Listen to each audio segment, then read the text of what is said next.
China is the world's biggest country, and as it becomes more and more affluent, it will overtake the United States to become the world's worst polluter.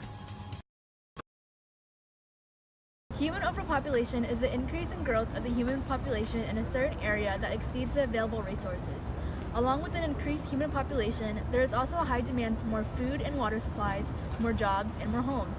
This demand for an increase in production of goods not only puts a strain on the human population, but also negatively impacts the environment, animals, and plants around us. Due to the rapid increase of human population in China, a One Health approach incorporating different disciplines would address the needs and effects that overpopulation has on the air, land, and water.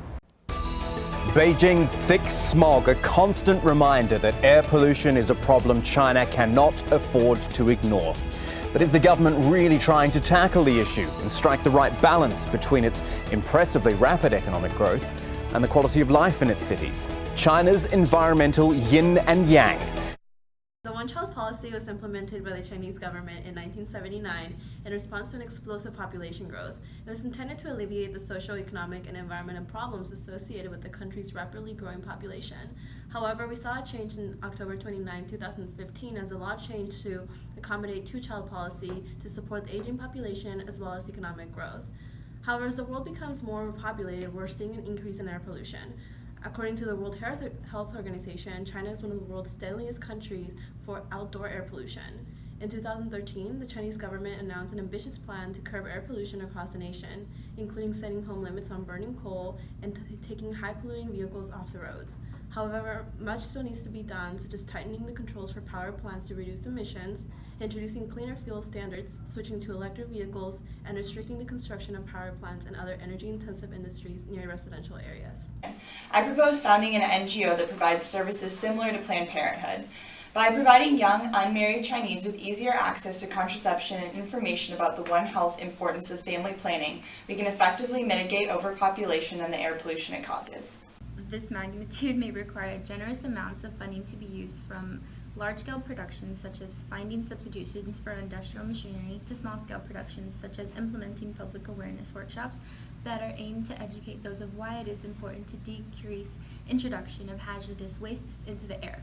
Also, there are many known modern-day constraints applied to various cities in China that are all set in order to minimize air pollution and traffic jams at certain times, such as road rationing in Beijing. Effective compromises will only become much more difficult to reach when challenged with a growing population. Though there are many more roadblocks to implementation that may occur, we are ultimately interested in seeing a permanent, not temporary, improvements in China's air quality overall. In outreaching, we want something that is permanent, one that stays with people for years to come so that they continue their lifestyles with that information in mind. If we create a One Health organization, it'll be much easier for us to provide people with the credible information and data that backs up our goals, and in this case, controlling overpopulation and air pollution. This will make it more efficient to reach out to citizens through public education, like through classes and fairs. If we had mandatory classes that taught about these issues funded by our organization, we could reach out to a large fraction of the younger population who will eventually grow up with these ideas. Hiring teachers and mentors through our One Health organization will allow us to have a constant flow of information to the public. There are bigger methods to getting the word out to eliminate air pollution in China. As we know, major factors contributing to smog in the environment is the abundance of vehicles on the road. We can inform people by explaining the benefits of riding their bikes, carpooling, riding the bus, or even getting an energy-efficient car. If those changes aren't possible, those who own a vehicle should make sure they're getting it maintained. That can go for small motors, such as lawnmowers or even generators. Those little things can count. As for major fuel-burning industries, I believe that if we team up with the government, we can get factories to stop burning coal and switch to natural gases. These types of changes might be very costly, but it is more important to manage the health of the people, community, and the environment. Thanks for watching. This is Group 20 on the One Health team.